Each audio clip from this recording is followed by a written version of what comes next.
নমস্কার ছাত্রছাত্রীরা, এই ভিডিওতে আমরা মাধ্যমিক 2027 সালের ভূগোল সাজেশন নিয়ে আলোচনা করব।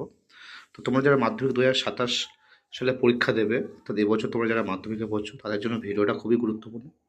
এখান থেকে যে সাজেশনগুলো দেওয়া হবে সেগুলোও তোমরা পরীক্ষা হলে দেখতে পাবে, এতটাই ইম্পর্টেন্ট প্রশ্নগুলো। তো যারা যারা প্রথমবার আমার চ্যানেলে এসছো, ভিজিট করছো, তারা অবশ্যই চ্যানেলে নতুন হলে চ্যানেলটা সাবস্ক্রাইব করে নেবে এবং ফেসবুক থেকে দেখলে ফেসবুকটা ফলো করে নিও। এবার এই ছবিগুলো যে প্রশ্নগুলো তোমাদের দেখাবো, এগুলো তোমরা টেলিগ্রাম চ্যানেলের লিঙ্ক দেওয়া থাকবে, সেখানে তোমরা জয়েন্ট হয়ে যাও, সেখানে তোমরা এই ছবিগুলো পেয়ে যাবে। তোমরা যারা উত্তর নিতে ইচ্ছো, তো এ বিষয়ে পেড পিডিএফ যদি নিতে চাও, তো কন্ট্যাক্ট করতে পারো, সে বিষয়ে আমরা গাইডলাইন করে দেবো।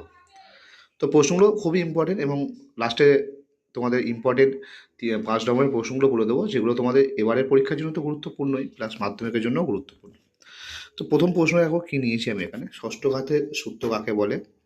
পরের প্রশ্ন, নগ্নি ভবন কাকে বলে। তারপরেরটা, জলবিভাজিকা কাকে বলে। তারপরে ধারণ অববাহিকা কাকে বলে। অবঘর্ষ কাকে বলে, বৈশিষ্ট্য লেখো। তো একটা প্রশ্ন হয়তো রিপিট আছে, তো সেটা একটু ইগনোর করবে। অবরোহণ আরোহণের মধ্যে 3টি পার্থক্য। টিকা লেখো, মন্থকূপ। মন্থকূপ আর প্রপাতকুলের মধ্যে পার্থক্য। টিকা লেখো, অশ্বক্ষুরাকৃতি হ্রদ। গিরিখাত ক্যানিয়নের মধ্যে পার্থক্য। কেম কাকে বলে। গাবরেখা কাকে বলে, ভারত ত্যাগের প্রশ্ন। কিউসেক ও কিউমেক কি। সমপ্রায় ভূমি ও মনোরণক কি। গিরিখাত কাকে বলে, উদাহরণ দাও। ক্যানিয়ন কাকে বলে, উদাহরণ দাও। জলপ্রপাত কাকে বলে, উদাহরণ দাও। বা টিকালেখো জলপ্রপাত বলতে পারো। প্রপাতকুল, মন্তকূপ, পটল এগুলো আগে আমরা দিয়েছি, তো ফের দেওয়া আছে। আচ্ছা, ইগনোর করো। মরুদ্যান কাকে বলে, টিকা লেখো, অপ্রসঙ্গত, ইম্পর্টেন্ট প্রশ্ন। অনুদৈর্ঘ্য বালিয়াড়ি বা শিব বালিয়াড়ি কাকে বলে, বা টিকা লেখো, ইম্পর্টেন্ট কোশ্চেন। মানে কাকে বলে মানে তোমরা টিকে হিসেবে ভাববে এটা। লোয়ের সমভূমি কাকে বলে, ড্রামলিন কাকে বলে, বহির্বিধৌত সমভূমি কাকে বলে, গ্রেট গ্রিন ওয়াল কি, অবঘর্ষ কাকে বলে, আগে বলে দেওয়া আছে, ইগনোর করে দাও এটা।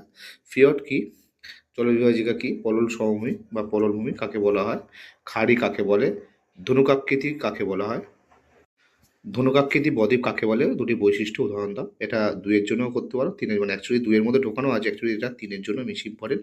আর 2 অনেক সময় কাকে বলে চায়। 3-এর দাগের প্রশ্ন, 33 নম্বর প্রশ্ন, পাখির পায়ের মতো বদ্বীপ কাকে বলে, দুটি বৈশিষ্ট্য উদাহরণ দাও। পরের প্রশ্ন, নুনাটাক কাকে বলে, উদাহরণ দাও। পরের প্রশ্ন, পাদদেশীয় হিমবাহ কাকে বলে, উদাহরণ দাও, দুটি বৈশিষ্ট্য। ওয়াদি কি, বাজাদা কি, প্লায়া কি, এগুলো 2 নম্বরে বা 1 নম্বরেও দেয়।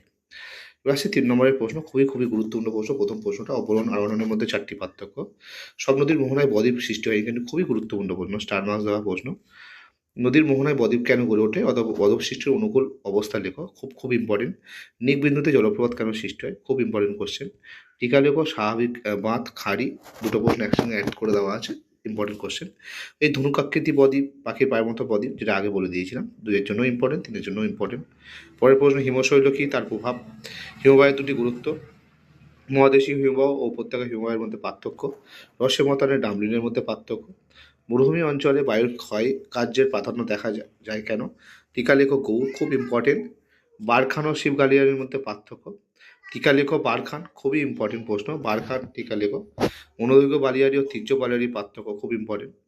ডামলিন ও বারখানের মধ্যে পার্থক্য, ইম্পর্টেন্ট। মরু সম্প্রসারণ রোধের উপায়গুলি লেখো, খুব ইম্পর্টেন্ট প্রশ্ন, এটা 18 দাগের প্রশ্নটা খুবই ইম্পর্টেন্ট। পরের প্রশ্ন, জলপ্রপাতের পশ্চাৎ অপসারণ হয় কেন। নেক্সট, পললশঙ্খ ও পলল রাজনী। পললশঙ্খ ও পলল রাজনীর মধ্যে পার্থক্য লেখো। পরের প্রশ্ন, মন্থকূপ আর প্রবোধকুলের উপর পার্থক্য, এটা 2-এও দেওয়া আছে।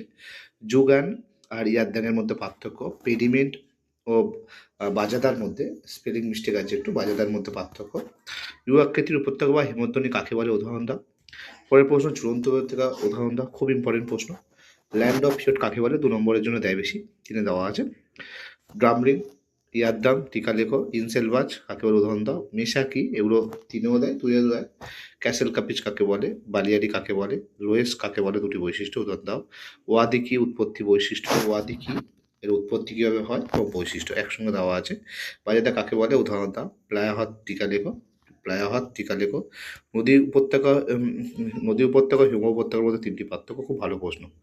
উষ্ণ মরু অঞ্চলে বায়ুর ক্ষয়কার্যের প্রাধান্য দেখা যায় কেন, এটা খুব ভালো প্রশ্ন, ব্যাখ্যা করো। উপনদী আর শাখা নদীর মধ্যে পার্থক্য। তো এই ছিল তোমাদের 3 নম্বরের প্রশ্ন। আচ্ছা, এবার 5-এর দাগের প্রশ্ন। তো এবার যে তোমাদের নদী থেকে বড় প্রশ্ন পেয়ে গেছো, তো তোমরা অবশ্যই হিমবাহ আর বায়ুর ক্ষয়কার্য, এই দুটো টপিক ভালোভাবে দেখবে। এখানে হিমবাহের ক্ষয়কার্য বলে সৃষ্ট ভূমিরূপ বর্ণনা করো, এটা খুব ভালো করে পড়বে, 3টে স্টার মেরে রাখো।